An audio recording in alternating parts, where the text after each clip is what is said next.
P's and Q's podcast. I'm your host, Quinée Foray, and I'm living my best life. And I want to help you live your best life.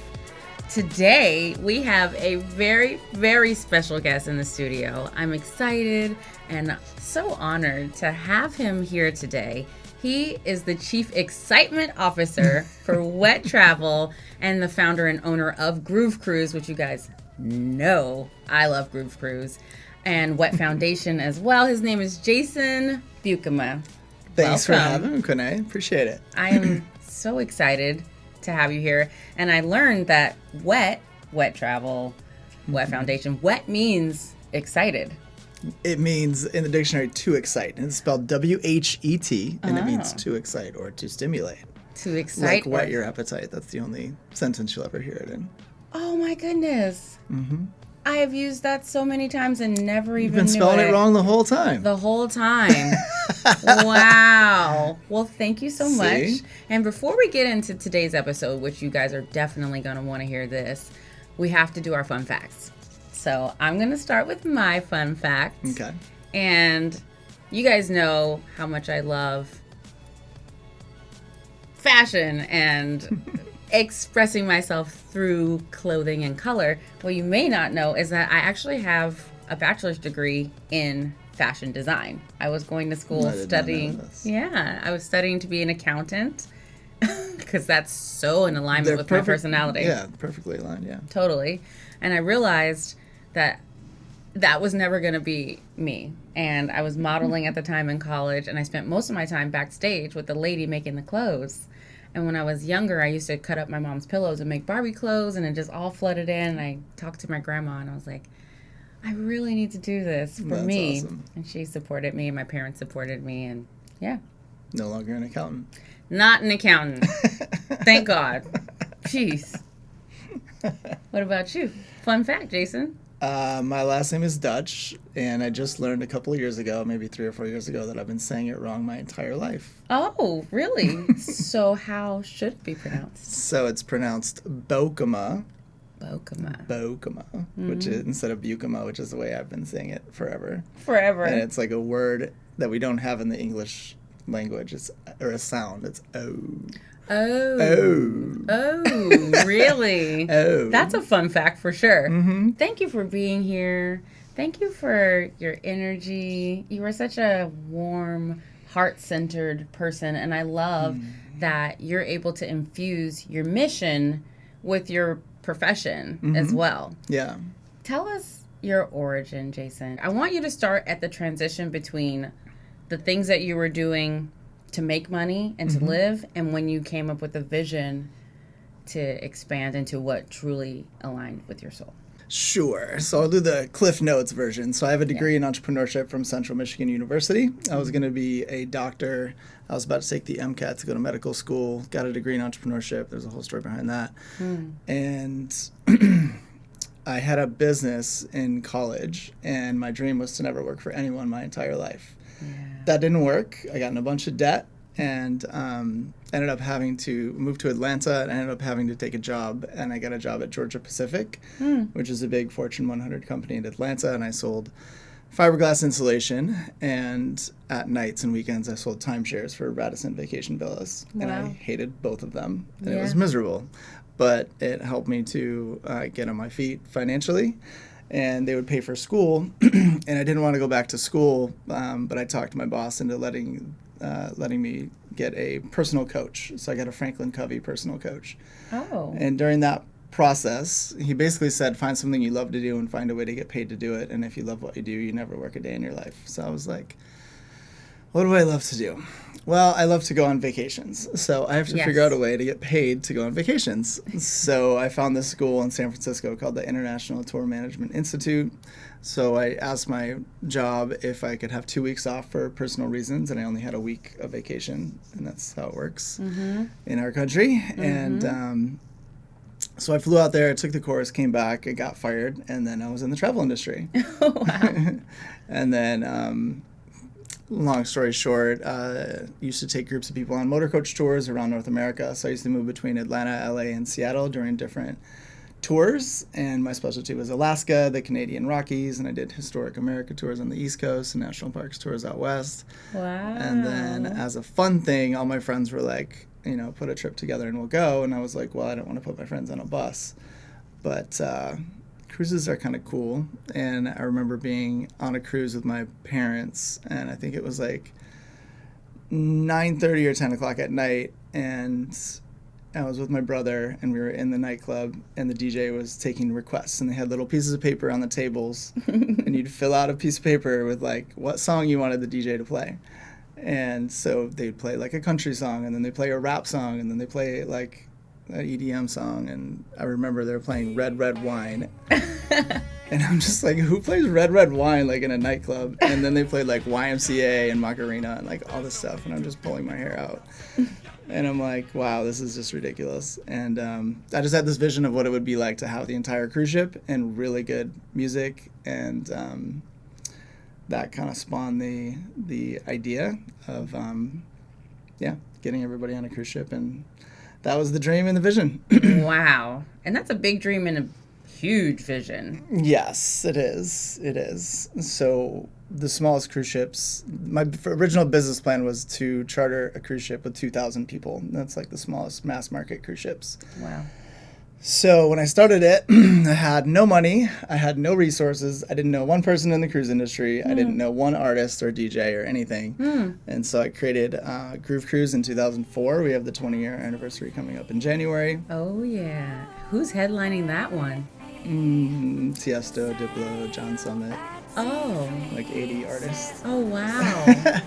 11 stages, 24/7 music. Yeah. Yeah. It's pretty wild, like where I started 20 years ago, literally knowing nothing and not having $1 to my name. And my dad's a teacher, my mom was a secretary, and just having this vision of what it would be like to charter a cruise ship. And now in a few months, chartering like a ship that cost almost $1 billion is pretty wild. It's pretty It's wild. hard to comprehend. And it's sold out. And it's sold out, yeah. Yeah. And you guys know. Almost 5,000 people. Wow. I went on my first group cruise earlier in 2023, January. Yeah. And I had the most incredible experience of my life. Everybody on my IG was like, where are you? What are you doing? Holy shit. Every day, the themes, the outfits, the music, the people. I made friends that will be my friends for life. Yeah. There's so much connection that's made there. So many heart-centered people. I called it like a magic wonderland of like magical creatures skipping around. I just skipped around that thing. Yeah. In pure bliss the entire time. Everyone with open arms, just, hey, welcome. Yeah. It was my first time. Everybody just comes in and wants to hug you and embrace you, and like, wow, what a beautiful place that you've created. Thank you. From your grand vision. That's what it's all about. And you're so likable, and it's very easy to embrace you. And Thank you. Yeah, that's what it's all about, is just the relationships. And cruise ships are very unique. I call it forced relationships because you can't go anywhere. Right. You actually get to see people over and over again. So it's different than a nightclub or a festival or a conference or anything on land, really, because you really get to know people. Yeah. And you're sharing this bucket list, once in a lifetime experience that you can only share with those people. Yeah. And you can't really explain it. It's like trying to explain what Vegas is like to someone who's never been to Vegas. It's like you can watch all the videos and you can see all the photos and you can hear all the stories from your friends that have been there, but until you go, you're never going to understand it. You're never going to get it. Never. When you had this grand idea with this big vision, feeling like, okay, I don't even know the people in this industry. Like, what was the first thing that you did? Did you have to go get money first, or what'd you do first? No, I didn't. I just started on credit card debt, like $10,000 credit card debt. Sweet. Yeah, so that was kind of the first thing. I just contacted a friend of mine that had a travel agency who I had done tours with before. So I did land tours with him. He was in Ohio, this older gentleman. And so he had a travel agency, so he handled all my bookings the first year. Wow. Yeah. And how many people were in the first trip? 125 people. So I had a 375 person email list that I had, and then I had 125 people that went on it the first year. Wow. And your goal was to charter an entire ship in what period of time? 5 years. So my business plan was to do 125, 250, 500, 1,000, 2,000. Mm-hmm. Yeah. And so how long did it take? 7 years. 7 years. Wow. Yeah. And you did it. Did it. And did it over and over again. So since then, we've done 28 full ship charters. So we've also done, so we were Norwegian and Carnival's Charter Partner of the Year. And I've also done rock and country and heavy metal and yoga and salsa and Latin dance and board game cruise. And I have a dental continuing education cruise called Smiles at Sea coming up. And nice. Yeah, lots of stuff in the works too. Yeah, so many things popping. Gotta excite those lives. Yeah, gotta wet them up. Exactly. I love this. New tagline. Yeah, wet them up. I got you. I like it. It's all yours. Started right here. P's and Q's. Boom. Wet them up. Wet them up. I love that. I like it. And as any entrepreneur knows, on that journey to vision to realization, there's a lot of bumps in the road.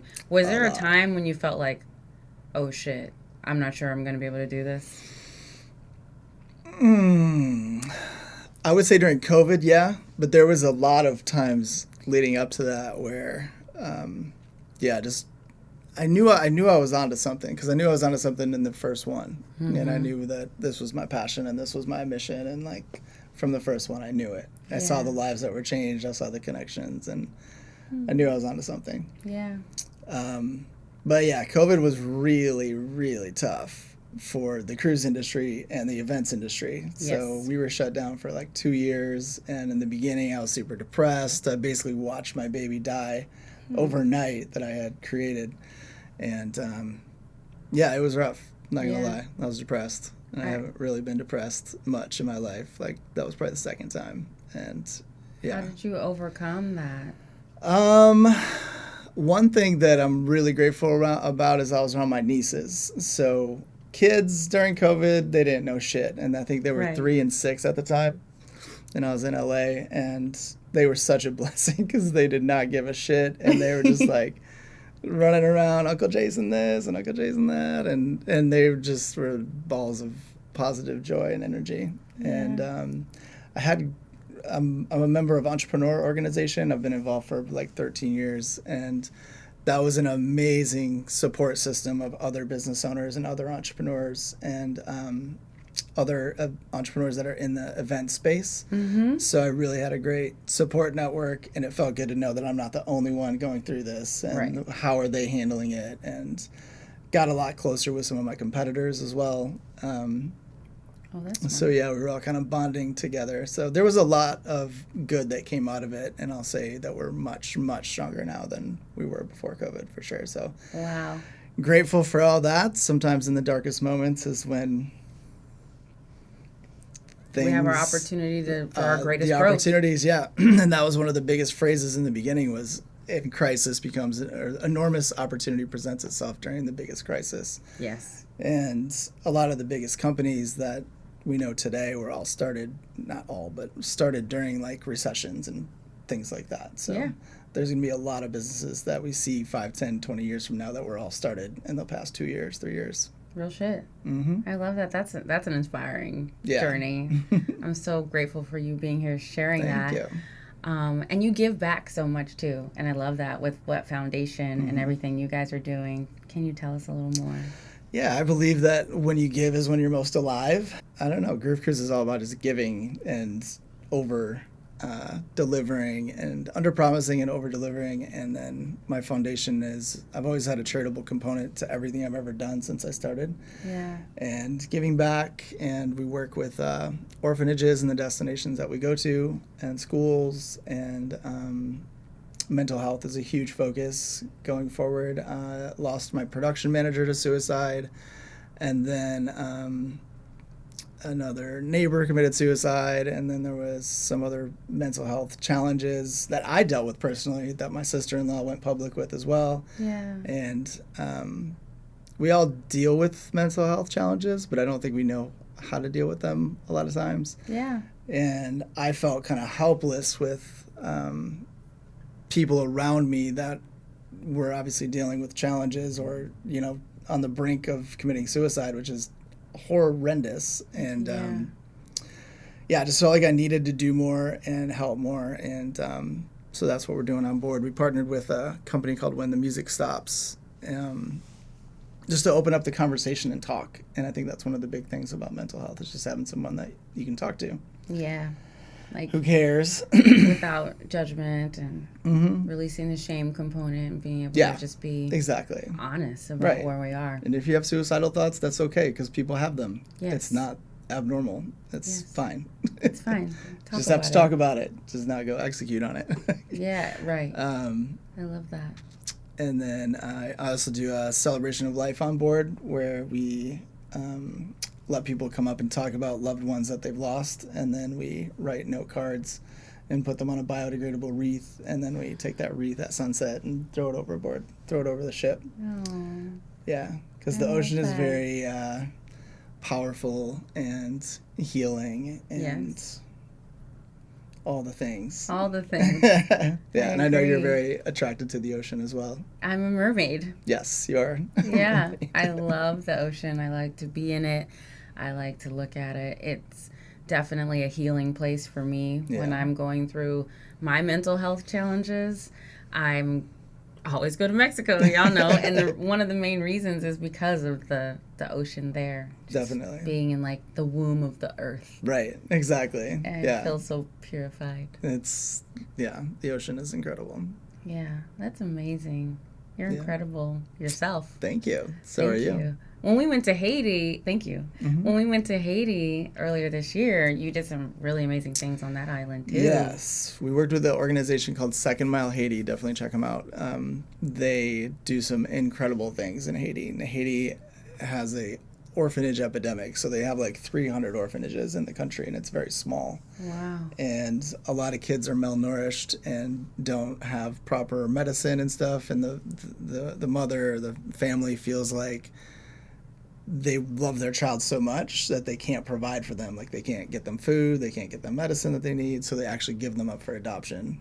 And Second Mile Haiti is kind of shifting that, where they take the family in, house them, and then they teach them skills so that they can go earn money to be able to provide for their family, so they don't have to give their child up. Teach a man to fish. Exactly. That's beautiful. Yeah, it's really beautiful. Thank you. Yay, you guys definitely have to check out these organizations and support, please. Everybody needs love. They do. And we have so much to give. Wow. True that. You're amazing. This has been such an inspiring conversation for me as an entrepreneur, as someone with grand vision, finding, as a Virgo who thinks too much probably, finding myself, in different places. And the next time I feel like I'm facing great adversity, I'm going to remember that it's really a great opportunity. Right, exactly. Yeah, every downturn, every negative thing is teaching you something. And then just action. So the most successful entrepreneurs are the biggest failures. And they screw up the most. It's like Michael Jordan missed the most basketball shots in history. He's the biggest loser in basketball history. He's missed more shots than anyone. Because he took more and shots. it's the same thing with, like, Albert Einstein. He failed on hundreds or thousands of experiments. Yes. Until he figured it out, like that one. So it's about just being an entrepreneur and just keep it going and figuring things out and keep falling on your face and keep tripping and keep, like, doing it. And I think that's really what makes a successful entrepreneur. It's not always the smartest people at all. Right. I mean, you look at Michael Dell and Bill Gates, didn't even finish college. Right. So yeah, but they persevered. Technically we might be more, educated than them per se from that regard. Yeah. And, like, it's crazy. It's more just like, going for it. Keep going. Not thinking so much. Analysis paralysis. Ooh, that Putting one. yourself out there. Just doing it. Just going for it. That's how this podcast came to be. Literally. My old me would have talked myself out of it by, like, oh, I have to do this. I have to have this perfect. I got to do this before I even start. Yep. And the current me, you guys probably didn't see this on camera, but that microphone was taped to the thing, and like I just like got a ring light on Amazon. I was like, all right, this got to go down. Yeah. Period. And now we're in studio in Miami. Yeah. Look at us, you know. So you're doing such amazing things. Thank you. With your podcast, and just you can tell how like aligned you are with your mission, and it's amazing to see. Thank you. I'm grateful to be a part of it. Oh, I'm so grateful for you too. Thank you for saying that. God is good. God is good. Hey. So for you guys out there with your mission and your vision, God gave you that vision for a reason. Because it's real. And so you keep taking one step after another, one breath after another. Fall down, get your ass back up. You got this. And you have so much support in your corner. I'm here. Yay. Jason, can you tell everyone where to find you and connect with you? So at Travel Jason on pretty much everything. Sweet. Instagram, LinkedIn, Facebook. That's a pretty good handle. Yeah. At Travel Got Jason. in early. Yeah. Wonderful. Well, you guys make sure you connect with Jason. I hope I get to see you on Groove Cruise, but if you don't got your tickets, then you might not be there. But 2025, I'll see you there for sure. Thank you so much to Jason for being here. Thank for you for all having the me. love that you give in this world. We need you. I'm so grateful for you. Thank you. I appreciate that. Awesome. Thank you, pleasure to be here. Yeah. Such an honor. All right, y'all. We'll talk to you soon. And as always, I love you.